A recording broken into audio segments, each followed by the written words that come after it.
Hello everybody, welcome. I'm No02. Thank you for watching this video. The Company of Heroes 3 review. We just finished both of the campaigns. We jumped into the multiplayer quite a bit. And please check the timestamps as we'll be going through this video. Chunked up real nice and neat. At the end of it, we'll have a summary and we'll talk about basically, is it worth the price and the potential longevity of this game. We're talking about this game, though, in terms of sound and visuals, like the sort of tone and quality of that. We'll talk about the campaign and the PvE content, and then the gameplay, multiplayer stuff, and we'll wrap it up. Visuals and sound. Now, I have to... We're going to start with the controversy here, right? Because I know sound and visuals has been sort of the spearhead for a lot of the negative feedback that this game has received from the Company of Heroes community. I personally am not a graphics guy. Was playing video games back in the 90s. Video games looked like crap back then. I just don't care about graphics that much. But I do need to put some more weight in this category than I typically would for a game because it is Company of Heroes. Because Company of Heroes is about that immersion. It's always what's helped it stand out from the other RTS games, is that sort of sense of immersion, that sort of cinematic nature of playing and watching a Company of Heroes match or multiplayer match and things like that, or playing through the campaign. So we got to put some weight here. And we'll start off nice, clean, simple. Graphics are objectively better in Company of Heroes 3 than they are in Company of Heroes 2. Objectively. And if you're a naysayer to that, I'm sorry, you're just wrong. The details of the models, the details of the environment, in most instances, that just the graphics overall, objectively, are better in Company of Heroes 3 than they are in Company of Heroes 2. But wait, don't leave yet. You Company of Heroes 2 fanboys, don't leave yet. But there are some issues in terms of aesthetics, how it looks. It's definitely, I would say, in most instances, an art style issue. They do sort of have like the softer but brighter palette color scheme of it. Company of Heroes 2 is a very dark gray game. It's a very gray on gray on gray game, and they tried to get away from that. And we got to appreciate that from a creative point of view. You don't want to do the same thing again. You want to take something in a different direction. So that's what they tried to do. But I will agree that sometimes tanks come out of the factory looking a little plasticky. They definitely have worked on that. They got the whole weathering system, which is cool. But sometimes it's just let the tanks come out already weathered. I don't know. I would agree to some extent. What we hear a lot is people say that the graphics don't look 10 years better, right? Objectively, the graphics are better. You may not like the art style that they've gone with, but then the decade that has passed between COH2 and now, you might say, well, they're not 10 years better. And I would agree, the graphics in this game really don't oh man, blow your mind and make you go holy crap, this is the next generation of graphics in RTS game. That's not happening here. But let's understand that when we make the statement that the graphics are better, but not 10 years better, we're basically saying that, yeah, the graphics are better, but they're not good enough. The graphics are good, but they're not good enough. And we go from being objective to purely subjective, right? How do you quantify graphics being good, being better enough, or being more better, or hitting a point of, oh yeah, that's an acceptable amount of better, right? It's just, if you ask different people, you'll get different answers about what they're upset with or concerned about when it comes to the graphics. At the end of the day, the graphics are better. It's a nice game to look at. In fact, when it came to the Italian or the Italy campaign, and you're in the overview, the campaign map, beautiful. The campaign map is beautiful, especially the water effects, just beautiful. And it almost feels like they designed the graphics for the campaign map, and then the actual gameplay's got to make sense with this, right? So, but the campaign map is actually quite beautiful. The water is quite nice to look at. So overall, fine game to look at. Definitely, maybe some art style choices that people have disagreed with, but I think anyone saying that the graphics are crap are just being butthurt. They're just being upset. Um, but I will sort of, again, 10 years better. No graphics, unbelievably mind blowing. No, but they're a little bit better than Company of Heroes 2 overall. Sound. Now, sound, though, sound I feel like is a thing that's been on the decline for a lot of games for a long time. For all the technological advances that video games have been making in the last, whatever, 20 years, it feels like sound has, like, not moved ahead leaps and bounds. And I feel like the technology probably has, but I don't know. Sound is decent in this game. Now, I do want to say that when it comes to Company of Heroes 2, I don't think the sound in COH 2 is some mind-blowing, unbelievable experience. It's fine. It's fine. And I would say, but the issue is in Company of Heroes 3, the sound is, well, it's fine. The sound's fine. Um, I did encounter some sound bugs as far as like rifleman weapons like not making sound effects when they are fired and things like that. But overall, I would say the sound is decent in Company of Heroes 2. It's again like on par with COH 2, but I do think for Company of Heroes 3, there was definitely some instances where some sound effects happened, and I was like, oh, that was kind of lame. Where I was like, I never got that in COH in 2, right? So I do feel like in COH 3, overall, in general, the sound is okay. But there's definitely some sound effects that sort of don't hit home, that are a little lackluster. And some other sound effects are actually quite cool, like the sound of like a shell whizzing off into the distance when it bounces off of an enemy vehicle and things like that. There's some cool sounds. There's some sounds, some artillery that like just doesn't have any bass to it. That's pretty wishy washy. And yeah, I feel like really visuals, right? Like they're good. Like they're good enough. I don't think you really can discredit the game too much for the visuals. For the sound, though, this is where I think they maybe missed the ball a little bit. I feel like when it comes to that sense of immersion, we see it all the time in movies. It's the sound design that really draws people in. That's like sort of universally felt. Most people sort of feel the music before they actually like sort of visually understand the scene and things like that. And I just feel like overall, the sound design is like sufficient, but by no means is it like elevating the experience to I think what it could be. So I think the sound is what I'm more disappointed with. Not that the sound is bad. It's just like again, like it's adequate. It's decent. It's okay. Um, which personally, like COH 2 did the same thing for me. I don't think the sound design in that game is mind blowingly good either. I just feel like to some extent, like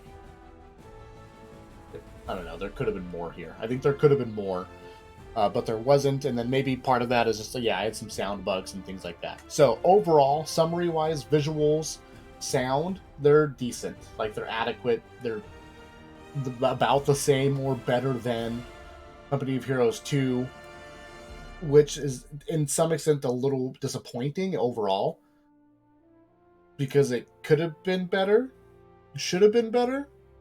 But how much more so, I couldn't really tell you, right? Because it's just like it's like that's not something that you can easily quantify.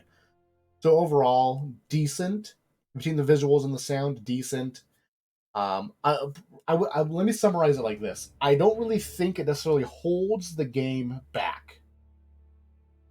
It still fulfills that effort to immerse the player into what would be an epic World War II conflict that you are managing.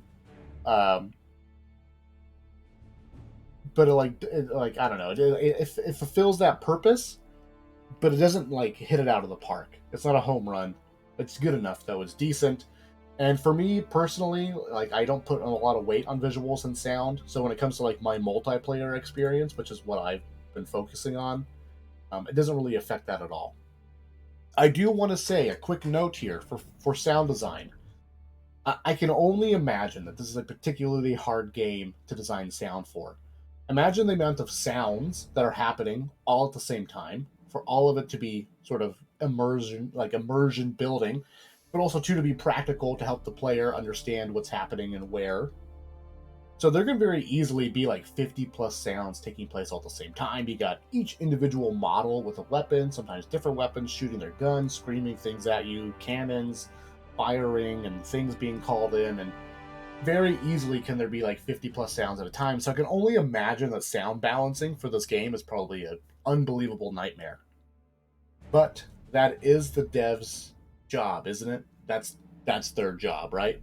So like leave it with like a grain of salt. Like appreciate that this is a super hard thing to do, um, but it is their job, right? To do it. Like that's the challenge that they've taken on. And I think to some extent they met the challenge, but they didn't exceed it. Campaign. So there's two campaigns, and here we're gonna go up and down a little bit of ups and downs here. Campaign and PvE content. One, there is no extra PvE content other than just like cooperatively fighting a multiplayer match against AI. You and your buddies can fight against AI. That's the entire extent of the PvE content. Though the game does offer modding, it does seem like there's some amount of mod support already in the game, which is amazing that it's here to some extent. It looks like there might be I know AECOH, everyone's favorite accountant, was talking about the cheat command mod for testing units and things like that. So there is some modding already, which is good news for the future of PvE content, but it's not here yet because it's got to be made by the community. So the campaign, two campaigns, the Italian campaign or the Italy campaign, and the North Africa campaign. And man, I played both of these campaigns. I've played them both to completion. It took me about 17 hours to do so, which I was quite impressed. I would consider myself an above average RTS player.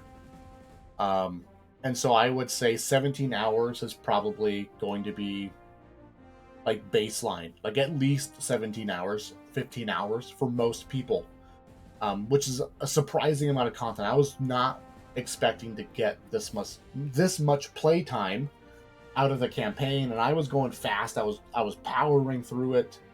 The Italy campaign. I keep saying Italian campaign. The Italy campaign is sort of like the new thing that they were advertising. The overview, the overmap, the campaign map. It looks a lot like a Total War map, essentially, where you have a zoom out of basically a geographical map. I'm not going to go too much detail in trying to explain it. I would highly recommend going to somebody else's channel and like watching the first two missions be played and getting an understanding of what's going on.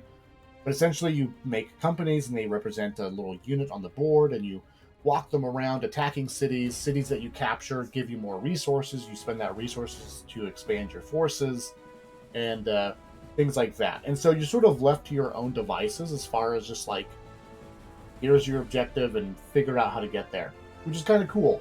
And so it was like a streamlined 4X experience, right? A streamlined 4X strategy game sort of experience, very similar to like Total War style gameplay.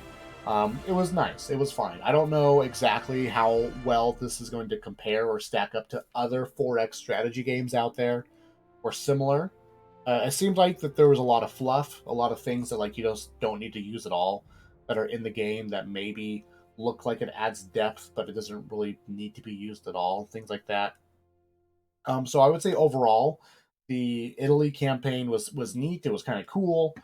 Basically, there's key missions that you need to work towards, and in between, you're fighting skirmishes. They sort of like random attempts by the AI to stop you or get on your way, and you can auto battle those or do full battles. And the companies that you use to fight will get earned points, and they'll spend those points to upgrade them and expand their army and upgrade their power ups and make them stronger. And you can make some pretty crazy strong forces.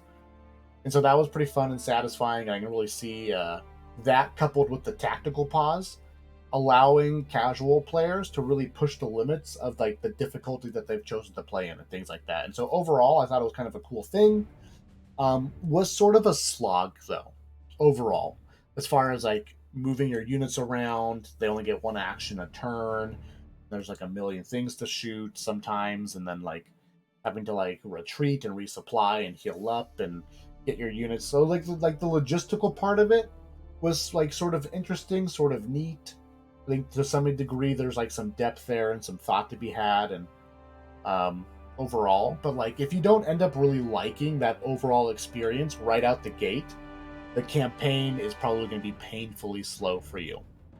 Um, there's some other features too, as far as like what command, like what generals you can like earn loyalty with and things like that, and like certain actions that you chose to do would gain loyalty with a different general but lose loyalty with another, and then they would like give you random side quests to do. I did almost all of the side quests that were presented to me.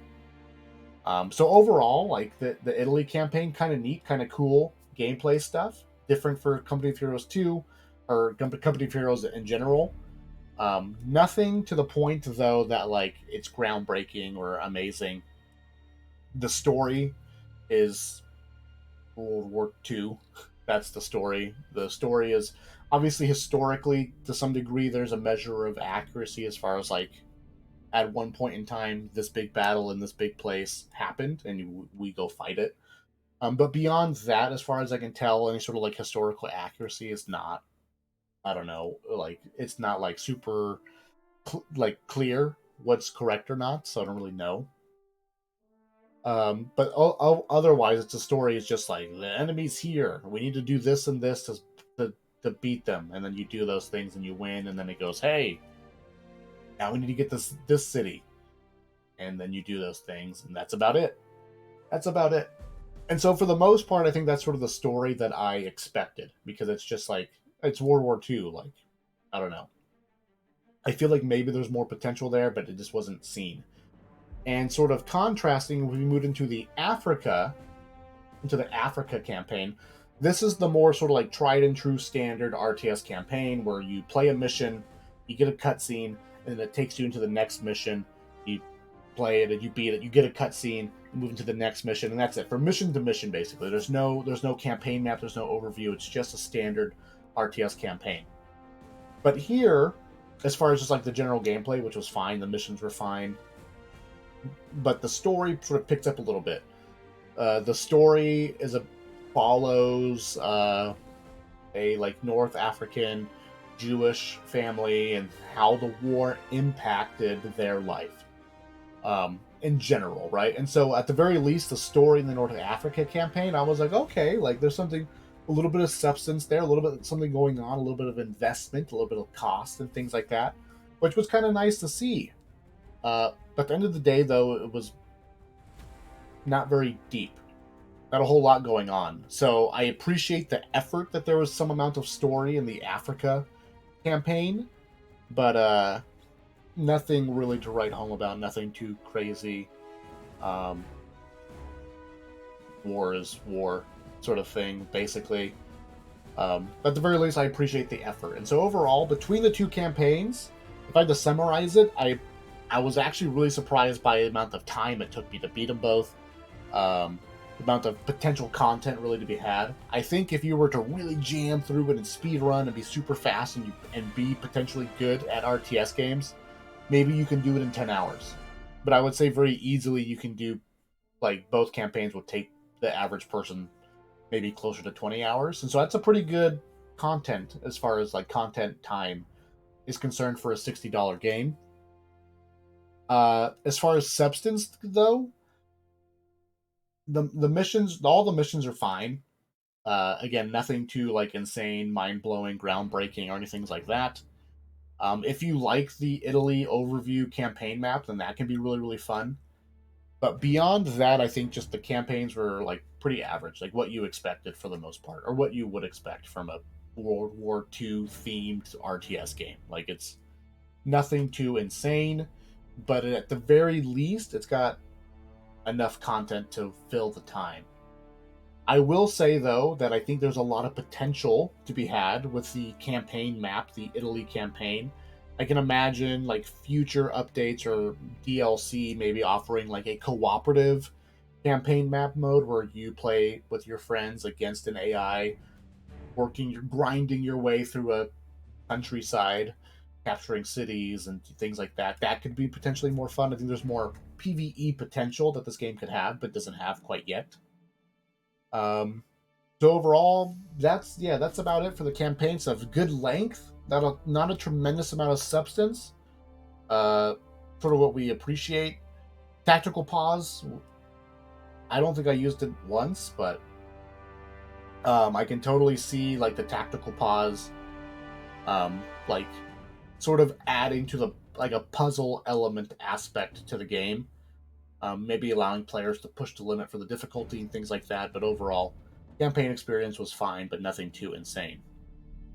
Gameplay though, and multiplayer stuff. This is where I think Company of Heroes 3 is shining and could shine brighter into the future. Before we get into that, we need to talk about no replays, no observer mode.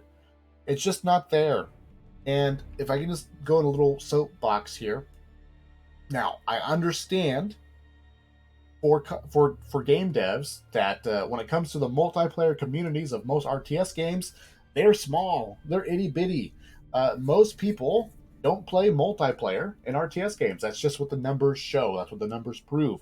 And so, observer mode, replay mode, that is time spent for the minority of your player population. So I totally understand how, when it comes to budgeting the design of a game, how these things sort of get pushed back, overlooked, or sort of forgotten to some extent. I imagine in the future they're going to be having these things to some extent, but I don't know exactly when or if they've announced it at all even.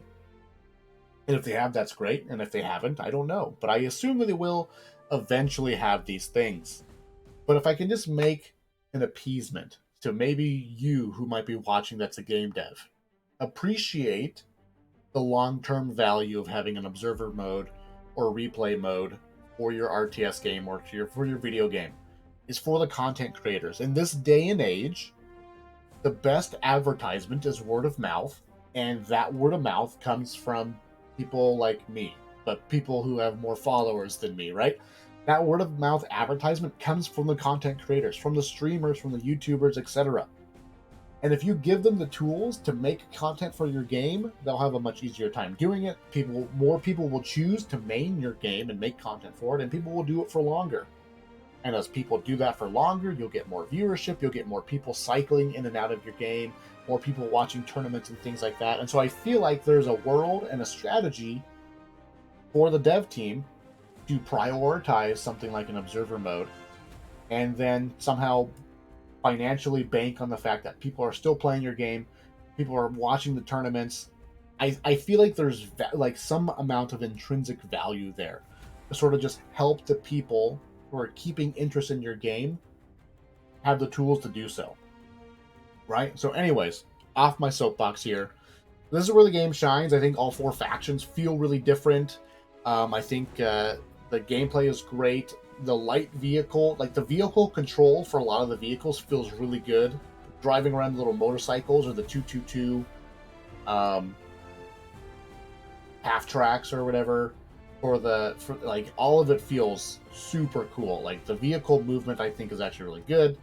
The gameplay variety is out the roof. I think there's a lot of potential for different build orders and gameplay and choices and strategy to be had. I think like the multiplayer experience, as it gets updated and more refined and the player base figures out things, this is where the game's really going to shine. I think there's going to be a lot of very cool tournaments and things like that. I'm looking forward to the Master League, and things like that.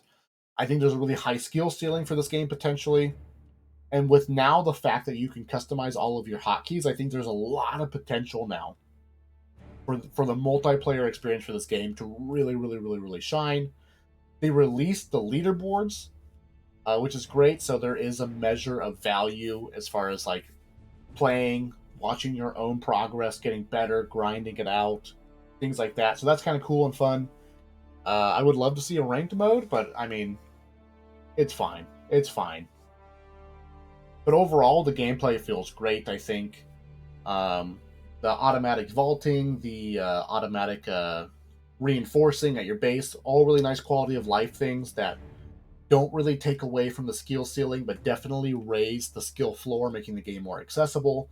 This is where the game shines as far as units having more skills and varieties, and every unit sort of not more units being more of a tool as opposed to a like a Swiss Army knife that's like sort of like a general game design for RTS games. So very, very great. I do want to say one thing though.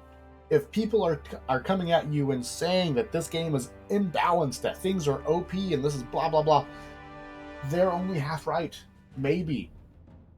I want to give an example here when it comes to people talking about gameplay balance the second or third day the game's been out in release. There's an RTS game called StarCraft Brood War. Maybe you've heard of it. It's been around for like 25 years. And let me tell you something. That game has not been updated. That game has not received a competitive update in any significance in the last like 20 years. People still play that game competitively. That game is imbalanced as crap. But at the end of the day, new strategies are found. New build orders are still discovered. And we still see a cycle of different players and different factions becoming world champion despite the fact that the game has not been balanced for like 20 years. There's just so much to be had and known and learned and discovered and reevaluated over time. And so when it comes to people talking about the gameplay balance, the multiplayer balance of Company of Heroes 3, I don't care how good they are at the game, they don't know 100%. The better they are, to some extent, they might be maybe more accurate or more true, but at the end of the day, what Company of Heroes 3 right now looks like, even if it didn't get any updates, will look totally different a year from now. Even if it didn't get any updates, and it will.